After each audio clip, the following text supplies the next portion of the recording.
Story 1. I work for a professional cleaning service that contracts with office buildings downtown.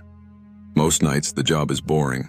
Vacuuming empty lobbies, wiping down conference rooms, replacing trash bags. I usually clean solo, especially on the 10 p.m. to 6 a.m. shifts. I like the quiet, honestly. But one night changed that.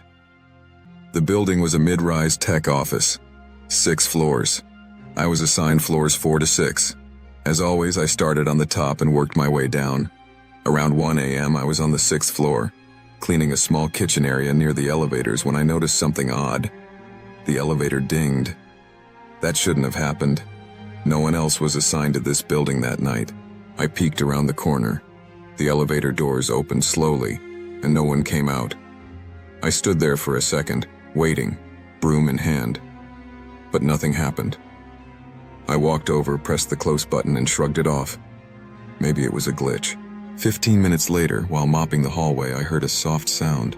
A squeak, like a shoe against tile. I turned around quickly. The hallway was empty. I stood there for a moment, frozen. The office lights buzzed quietly. Then behind me, I heard something else. A cough. That did it. I grabbed my phone and called my supervisor. It rang twice, then straight to voicemail. I decided to check the security camera feeds on the wall-mounted screen in the break room. I pulled up the 6th floor view. Static for a second, then it loaded. Nothing. Just me, cleaning. Empty halls. But then I flipped to the stairwell camera. I wish I hadn't. There was a man, standing just beyond the door, facing the wall, not moving. He wasn't wearing a uniform. He had on dark jeans and a hoodie. He stood like that for a full minute. I fast-forwarded the feed a little. Suddenly he moved, not toward the door, but toward the camera. He looked straight at it, then raised his hand and waved. I felt sick. I ran to the stairwell exit to check if it was locked. It was, but I couldn't shake the feeling that something was off. I checked every closet and bathroom on that floor, even though my hands were shaking. Nothing. I made the dumb decision to finish my shift anyway, but I stayed on edge the entire time, checking behind me every few minutes. I even started talking to myself out loud, just to break the silence. At 5:45 a.m., I finally headed down to the lobby. The building security guard was just arriving. "Hey," he said. "Were you upstairs all night?" I nodded. "Yeah. Why?" He frowned.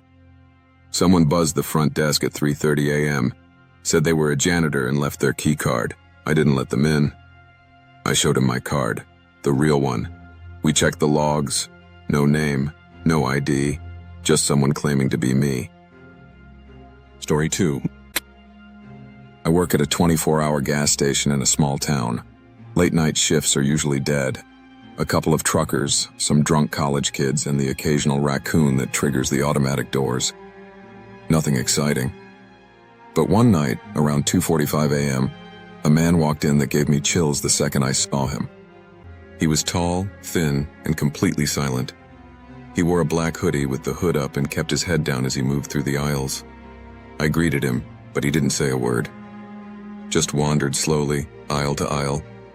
At first I thought he was high, but something about how he moved felt calculated, like he was stalling. After a few minutes, he came up to the counter with a single bottle of water. He placed it down, never lifting his head. "Anything else?" I asked. He didn't answer. Just slowly pulled out a $5 bill and slid it across. I handed him his change, and that's when I saw it. His hands were covered in dried blood, not dripping, but crusted, all over his knuckles and fingers. He took the bottle and walked out. No bag, no receipt. I watched him leave and disappear around the side of the building. I hit the button under the register to alert local law enforcement. We had it installed for situations exactly like this.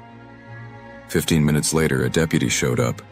I told him everything and showed him the footage. He paused it and zoomed in on the man's face. Or tried to. He had been staring straight into the camera the whole time.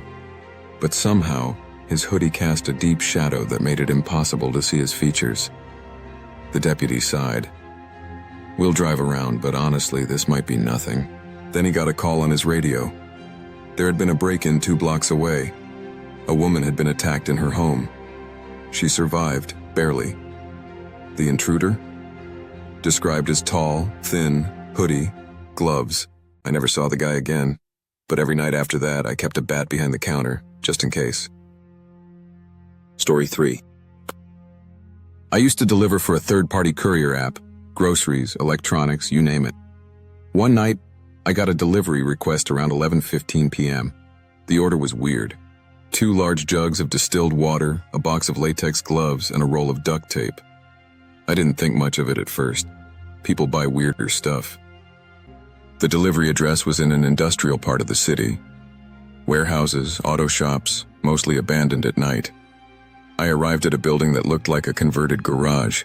The windows were blacked out, no lights inside, but the delivery instructions said, "Leave at back door, do not ring bell, wait in car for tip." I did as told, left the items, snapped a photo, got back in the car. 5 minutes passed, no tip, no movement, just darkness. Then suddenly, a figure appeared at the back door.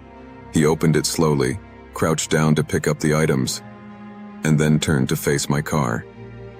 I froze. He started walking toward me, calm, steady, not running. I turned on my engine, ready to bolt, but then he raised his hand and held up my phone. I must have dropped it when I took the photo. I rolled the window down an inch.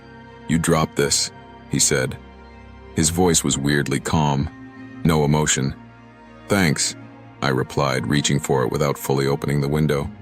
He paused, then said, "You take good photos." My stomach sank. I took the phone, muttered a thanks again, and drove off. I didn't check the phone until I got home. There were 3 new photos in my gallery. One was the delivery photo I took. The second was a blurry picture of me sitting in the car. And the third was a close-up of my face, taken through the driver's side window. I reported the incident, but the app said the order was made with a prepaid card and a fake number. I never drove that side of town again.